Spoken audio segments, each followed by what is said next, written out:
Hey everybody, Bat Merc here today. I'm going to be reviewing Conan the Barbarian, number 12. This is the last story in the arc.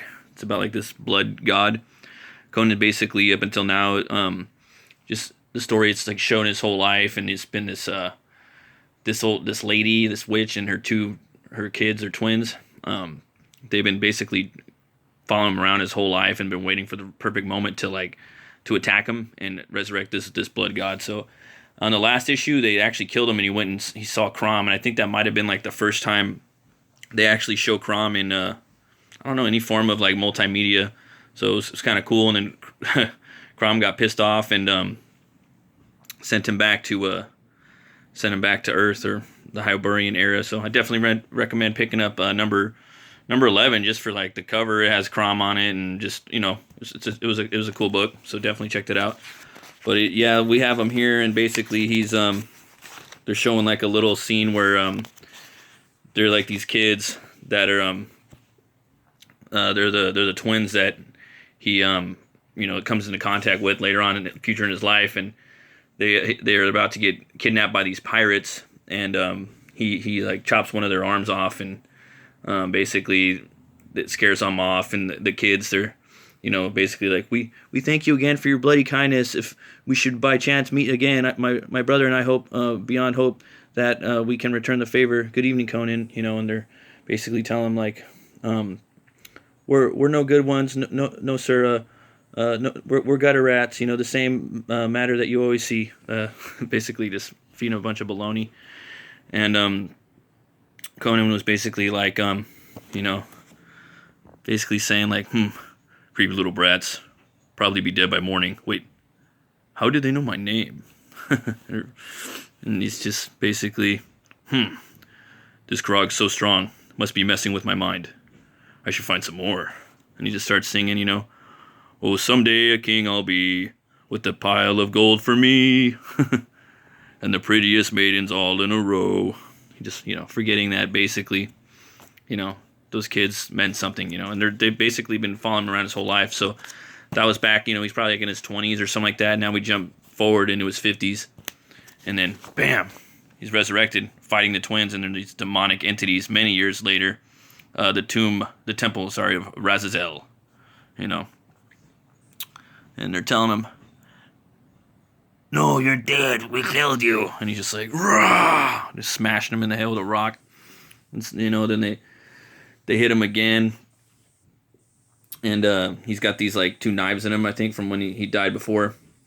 And you know, they love each other, they're siblings. He's like, leave my sister alone, thwack. You know, and Conan's basically, by Crom, the spawn of the Crimson Witch, what have you done to yourselves? And then they're running at him. We have been freed of our mortal flesh by the power of Lord, remade in the image of Razazel. This is our true form, the blood made us free, your blood. And now we need to feed on the rest of it. And Conan's just chilling, you know, he's ready, he's waiting there. So what you're saying is, you're not children anymore. Good.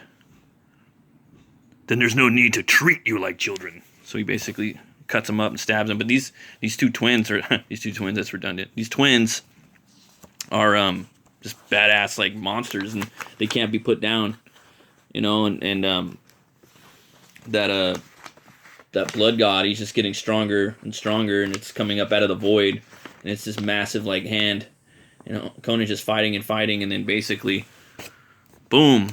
Before he even knew it, his son arrives with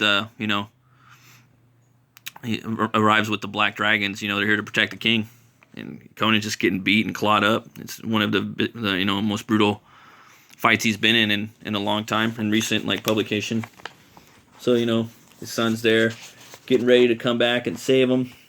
And yeah, he's fighting, and these guys are just, you know, throwing him around, and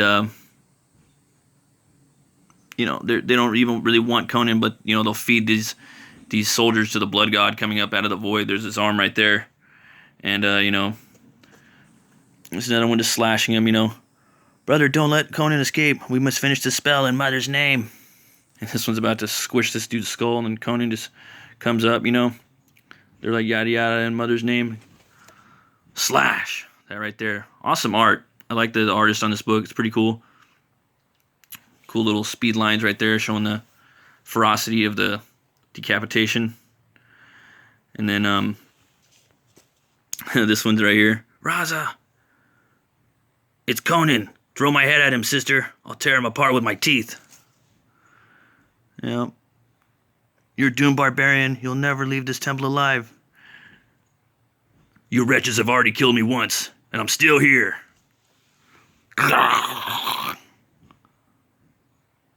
Let's see if you could say the same. Yeah, it's pretty cool. A lot of action in this one, a lot of blood, a lot of gore. You know, pretty awesome. And then Conan's son, the roots. They're the only thing holding this place together. Cut the roots. Bring the temple down. And, you know, the twin saying, no, you're not going to destroy our life's work. You'll never escape. Conan's just chopping and hacking at that fool. Yep. Just telling Conan, Razazel has your scent. He's tasted your blood. There's nowhere you can hide from him. And Conan comes up. Swipe. I'm a Cimmerian. We don't hide. That's pretty awesome. And then Conan just jumps down into the void, and I don't want to give too much away. But yeah, he jumps down to the void and kicks some ass. And I don't want to spoil too much, but you know, as you can see, this issue is packed with a lot of action in it, a lot of blood, a lot of gore. It's got a decent like story, you know, going over the last year. I will say that I think that the Conan arc in Marvel, it's been okay. It's been decent. You know, there's been a lot of different stories coming out. I would say it could have been better, I guess, but it also could have been a lot worse. It was cool seeing him, seeing the take of, you know, the twins and the evil witch follow him over his whole like lifetime, and that was always the cool thing about Conan. You know, there's stories of him when he's in, you know, in his teens, when he's in his 20s, 30s, 40s, when he's King Conan. You can always go around and check out, like, you could tell different takes, you know, different tales on Conan, you know, different time periods. You know, that's the cool thing about Conan. They can always, if they were going to make another movie, they could do different eras. This is such a cool cover. It's got him, you know, just stabbing that blood god and kicking it. And I was going to do a review. There was another one called Serpent Crown. I'm going to have to read it, but I don't know. It just looked a little too woke for me. It didn't even feel like Conan. It felt more like, I don't know, like, it just felt like, I don't know, like just something like current year barbarian or something like that. And he's Conan the Barbarian, not current year. So, but yeah, definitely Conan number 12, the Barbarian. I give this 2 horns up. Definitely go check it out. One of the few Marvel books left that you can actually, I don't know, read and have a good time. This is my campaign right here. This is it's my comic. It's Butch Cleaver. It's like a dark fantasy horror western. It's about a butcher that gets killed, a brutal butcher that gets killed, and he's brought back to life, and he has the power to weaponize bone. He was a bad guy in his life, and now he's gonna use his power to redeem himself and fight evil that's worse than him.